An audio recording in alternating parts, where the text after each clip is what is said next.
কোনো মানুষকে কখনো গলা ধাক্কা দেবেন না, কোনো মানুষের গায়ে কখনো হাত তুলবেন না, পারতপক্ষে কোনো মানুষকে গালিগালাজ করবেন না, পারতপক্ষে কোনো মানুষের মন ভাঙবেন না। কেন?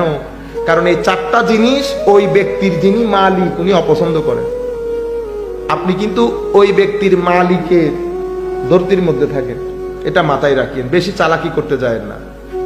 আল্লাহর দুনিয়াতে আপনার চেয়ে বড় বড় লোক দুনিয়া থেকে চলে গেছে, বহুত চালাকি করছে, আমার আল্লাহ এমন ঢুকানি ঢুকাইছে। বুঝতে পেরেছেন? কখনো কারো গায়ে হাত তুলবেন না, এটা আমার আল্লাহ অপছন্দ করে। আমার নবী সাল্লাল্লাহু আলাইহি ওয়াসাল্লাম ইরশাদ করেছেন, ধাক্কা দেওয়া, গালিগালাজ করা, মনে কষ্ট দেওয়া, জুলুম করা, এটা করিস না উম্মত। কারণ আমার আল্লাহ বিন্দু পরিমাণ ছাড় দেন, লা ইয়াতরুকুহুল্লাহু শাইআ, বিন্দু পরিমাণ ছাড় দেন।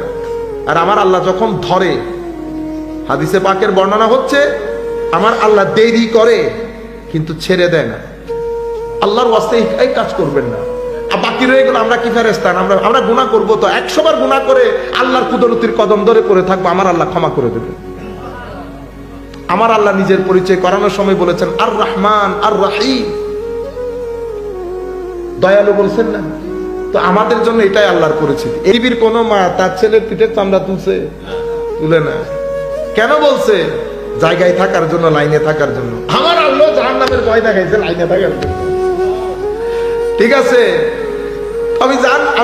আমি ভয় যদি পাই তো আমি পাবো, আমি আল্লাহকে ভয় পাবো, ঠিক না?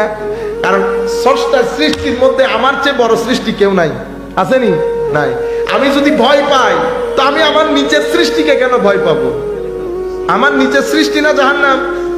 আমি এরা বড় আফদল তো আমি আমার নিচেরটাকে ভয় পাবো না। আমি পাইলে আমাকে যিনি বানিয়েছেন ওনাকে ভয় পাবো। জাহান্নাম থেকে বেঁচে থাকবো, জাহান্নাম থেকে বেঁচে থাকবো। রয়ে গেল ভয়, ভয় তো আমার আল্লাহ, ভয় আমার আল্লাহ।